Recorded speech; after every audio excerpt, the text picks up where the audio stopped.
Hello students, पुनः आप लोगों के बीच में doctor NK. Sharma NKS learning campus में आप सभी लोगों का हार्दिक स्वागत है। मित्रों, जो मैं बताया था कि पैट वाला जो एग्ज़ाम है 28 तारीख को होने वाला है, तो पैट एग्ज़ाम को देखते हुए मैं पेपर ज़्यादा से ज़्यादा सॉल्व करवा रहे हैं।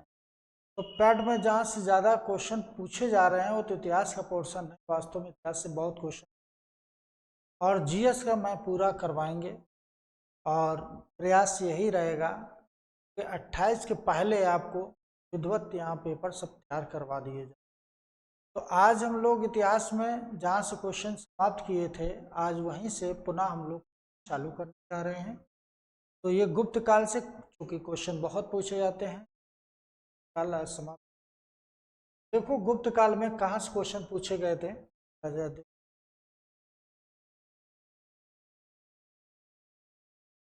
यहाँ दिया है कि अजंता की गुफा में किन गुफाओं का निर्माण गुप्त काल में हुआ था।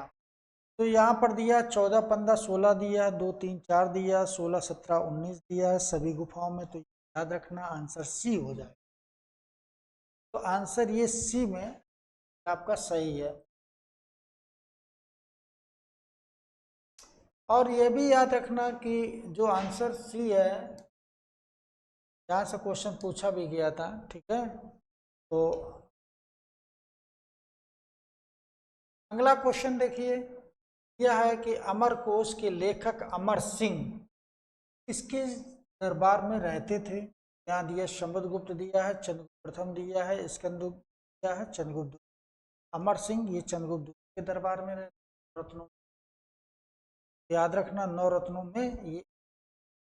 और अगला क्वेश्चन है कि गुप्त संवत 319-320 को प्रारंभ करने का श्रेय किसे दिया जाता है। बहुत क्वेश्चन पूछा जाता है गुप्त संवत का श्रेय किसे दिया जाता है। तो चंद्रगुप्त प्रथम है, चंद्रगुप्त है, समुद्रगुप्त है, स्कंदगुप्त है। तो याद रखना कि चंद्रगुप्त प्रथम के समय गुप्त संवत चालू हुआ था। और कहा जाता है कुमारगुप्त चंद्रगुप्त प्रथम जो था, इसने जो है कुमार देवी नामक से विवाह किया था। वो उनकी पत्नी थी और अपने सिक्कों का नाम भी उनका करवाया था। प्राचीन काल में ऐसा पहला राजा था जिसने सिक्कों पर अपनी पत्नी का नाम अंकित करवाया था। और यही राजा था जिसने महाराजा धीराज की उपाधि धारण की थी, ठीक है। और कहा जाता है गुप्त वंश का वास्तविक संस्थापक पूछा जाए तब भी इसी को लगाना।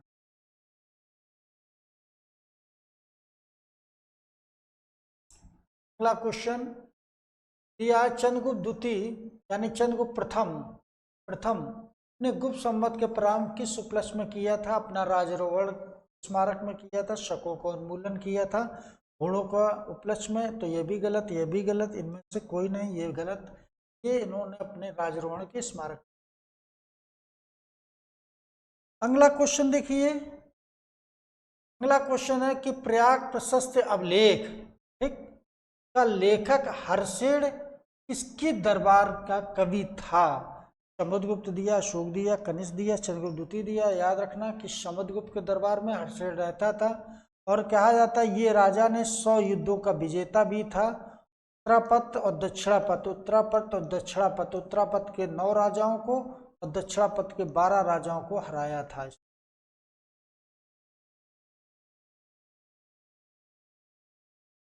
अगला क्वेश्चन कि गुप्त काल में प्राचीन भारत का क्लासिकल युग क्यों कहा जाता था।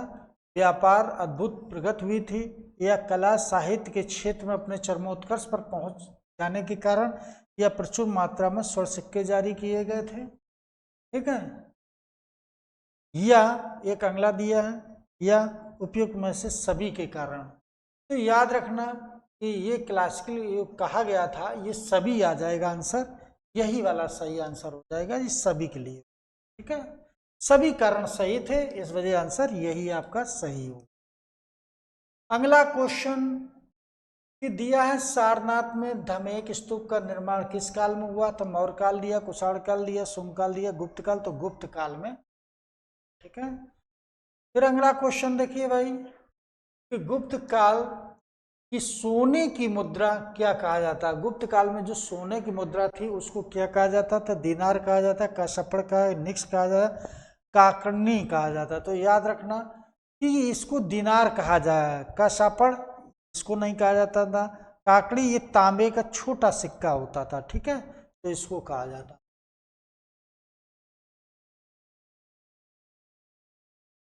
अगला क्वेश्चन दिया है कि कुमार संभव महाकाव्य किस कवि ने लिखा था? कुमार संभव, तो मैंने एक बार आपको और बताया था कि कुमार संभव किसने लिखा था। तो यहाँ पर देखिए फिर कुमार संभव किसने लिखा था, तो यहाँ ऑप्शन दिए हैं कि बाण भट्ट दिया है, चंद्रवरदाई दिया, हर्षेय दिया, कालिदास दिया। तो याद रखना कालिदास ने लिखा था। अगला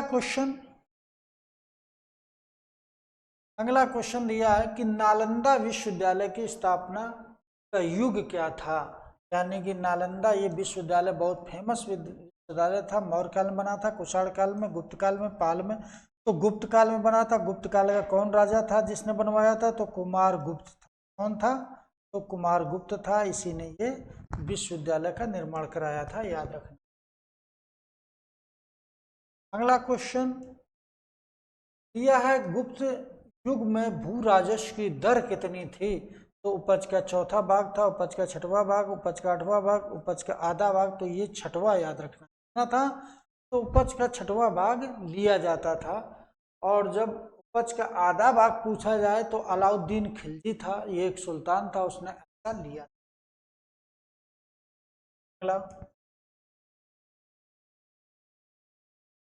अगला क्वेश्चन है नगरों का क्रमिक पतन, यानी कि नगरों का क्रमिक पतन किस काल में महत्वपूर्ण विशेषता थी? तो गुप्त काल है, प्रतिहार काल है, राष्ट्रकूट है, सातवाहन। क्रमिक पतन यानी गुप्त काल की बात मिलती है। अगला क्वेश्चन दिया है किस वंश के शासकों ने मंदिर, देखो मंदिरों एवं ब्राह्मणों को सबसे अधिक ग्राम दान दिया था? तो गुप्त वंश है, पाल वंश है, राष्ट्रकूट वंश है, प्रतिहार। तो सबसे ज्यादा पूछा है तो गुप्त काल है, फिर इसके बाद पाल वंश यानी पालों दूसरे नंबर पे है, फिर इसके बाद यानी कि राष्ट्रकूट तीसरे नंबर पे है, ये इसके बाद चौथे नंबर पे। तो याद रखना पहला ये। अगला देखिए भाई कि दिल्ली के मेहरौली के कुब्बत इस्लाम मस्जिद के प्रांगण में स्थित है, क्या स्थित है भाई वहाँ पर, क्या स्थित है? तो याद रखना क्या है, लौह स्तंभ किसके बना था? अशोक के। चंद्र, चंद्र के नाम से, हर्ष के नाम अनंगपाल, तो चंद्र याद रखना, ये शब्द मिलेगा चंद्र। अगला क्वेश्चन देखिए।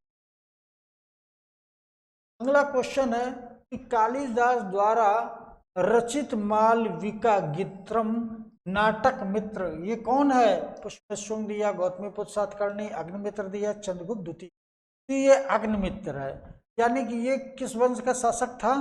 तो ये याद रखना ये शुंग वंश का शासक था। इसी के समय उन्होंने यानी कि अपनी पुस्तक ये लिखी, ठीक है। तो याद रखना पुस्तक जो है इसके समय लिखी गई। तो ये अगला क्वेश्चन, अगला क्वेश्चन देखिए भाई कि समुद्रगुप्त सैनिक उपलब्धियों का वर्णन किस अभिलेख में मिलता है? तो एरण अभिलेख, गया का अभिलेख दिया है, और नालंदा अभिलेख दिया, प्रयाग अभिलेख दिया। तो प्रयाग प्रशस्त में मिलता है अभियान। अगला क्वेश्चन कि निम्नलिखित में से किस काल में स्त्रियों की, देखो ध्यान देना, स्त्रियों की पुरुषों से बराबरी थी?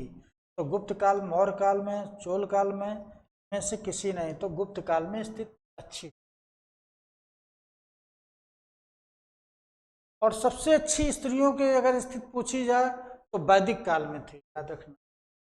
ऑप्शन कौन सा राजवंश हुड़ों से आक्रमण में अत्यंत विचलित हुआ था? विचलित मतलब परेशान हुआ था कि हुड़ लोगों ने आक्रमण कर दिया, तब वो समझ नहीं पा रहे थे हम क्या करें। उसी समय एक हुड़ को तो पराजित कर दिया था, स्कंदगुप्त ने भाग गए थे, लेकिन भानुगुप्त के समय ये कंडीशन बन गई थी कि हुड़ों ने जब अटैक किया तो उसका सेनापति गोपराज मारा जाता, उसकी पत्नी सती भी होती। तो यहाँ मौर्य काल दिया, कुषाण काल, गुप्त काल दिया है, ये शुंग काल दिया, तो यहाँ पर गुप्त काल हो जाएगा। अगला क्वेश्चन क्वेश्चन नंबर 50 दिया है कि निम्नलिखित में से कौन सा नाटक कालिदास ने नहीं लिखा था। याद रखना, नहीं लिखा था तो यह भी लिखा था, मालविकेतन ने लिखा, अभिज्ञान स्वतंत्रम लिखा, विक्रमोर्वशीयम लिखा था, जानकी हरण यही नहीं लिखा था। यही आंसर आपका हो जाएगा। अगला क्वेश्चन देखिए भाई कि अजंता गुफा के सरीखे जैसी गुफाएं मध्य प्रदेश में कहाँ हैं। मध्य प्रदेश में कहाँ है? तो बाघ थार में है ना, या उदयगिरी विदिशा में, मांडू में है, कहीं नहीं। तो याद रखना आंसर ए हो जाएगा, बाघ वाले का क्वेश्चन। अब यहाँ पर पूछा गया है कि गुप्त ने डाट अवध में शासन किया था 319 से 500, 370 तक, 325 75 तक। एक और ऑप्शन है वो भी देख लीजिए, 566 और 597। तो गलत आंसर इसमें राइट आंसर हो जाएगा 319 में, यानी गुप्त संवत बैठते हैं तब ये 300 से 500 तक शासन किया। तो यही आंसर आपका राइट आंसर।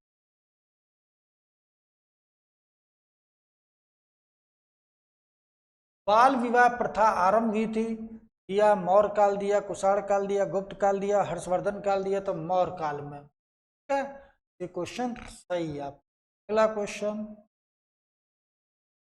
कि सोने के सिक्के सर्वाधिक सिक्के, देखो ध्यान देना, सोने के सर्वाधिक सिक्के किस काल में जारी किए गए। ऐसा कौन काल था कि सोने के सर्वाधिक सिक्के जारी किए। कुषाण काल दिया, गुप्त काल दिया, मौर्य काल दिया, हिंद यवन दिया। देखो कुषाणुओं ने सर्वाधिक शुद्ध चलवाए थे। कैसे सर्वाधिक शुद्ध? सर्वाधिक शुद्ध सोने के सिक्के किसके समय चले? तो यहां पर चले। और सर्वाधिक सिक्के जारी करे, यह भी क्वेश्चन याद रखना। सर्वाधिक सिक्के ढाले गए किसके समय? तो गुप्तों के समय, है ना। और मौर्य काल में यानी कि उस समय तो सिक्के के बहुत कम मात्रा में, यानी कि मिलना चालू है लेकिन सिक्के बहुत कम मात्रा में। ठीक, हिंद यवन यानी कि सबसे पहले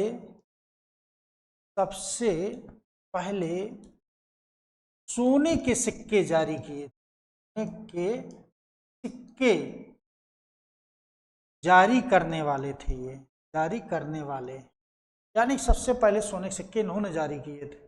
सबसे पहले सिक्के इन्होंने जारी किए, सर्वाधिक शुद्ध इन्होंने जारी किया, और सबसे ज्यादा ढाले किसके गए? तो गुप्त काल। आंसर आपका राइट हो जाएगा गुप्त काल। ठीक है, तो देखो हमने यहां से कितने क्वेश्चन आपको निकाल दिए, 4 क्वेश्चन आपके निकाल दिए। कुषाण काल ने सर्वाधिक शुद्ध सोने के सिक्के, गुप्त काल में सर्वाधिक सिक्के डाले गए, सर्वाधिक जारी करे गए, मौर्य काल में सिक्के चले लेकिन उतने नहीं चले थे, हिंद यवन ने सबसे पहले सोने के सिक्के जारी करे। तो ये 4 क्वेश्चन आपके हो गए, यहां से समझ लीजिए। अगला क्वेश्चन कि यूरोपीय भाषा में अनुदित या अनुवादित प्रथम भारतीय ग्रंथ कौन सा है। अब दिया भगवत गीता, और किसने किया था? यूरोपीय भाषा यानी कि अंग्रेजी भाषा। भगवत गीता दिया, अभिज्ञान शकुंतला में कुहार संबोध दिया, कामसूत्र। तो नंबर 1 पर ये है और नंबर 2 पर ये है, तो पहले पे इसको लगाना, दूसरे पे ये। अगला क्वेश्चन देखिए। अगला क्वेश्चन बहुत अच्छा क्वेश्चन, कई बार से पूछा गया है और फिर पूछा जा सकता है। सती प्रथा का पहला उल्लेख कहाँ मिलता है? भीतरगांव लेख में, स्तंभ लेख में, एरड़ अभिलेख में, भीतरी में, या एरड़ अभिलेख। राइट आंसर आपका क्वेश्चन नंबर है 57। 57 दिया गुप्त वंश निम्नलिखित शासकों का क्रम लगाइए, कौन कौन आया? तो मैंने बताया था, नंबर 1 पर चंद्रगुप्त, फिर समुद्रगुप्त, फिर चंद्रगुप्त द्वितीय, फिर स्कंदगुप्त, यानी कि 1 2 3 4, 1 2 3 4। ठीक, ये तुम्हारा क्वेश्चन सही है। ठीक है,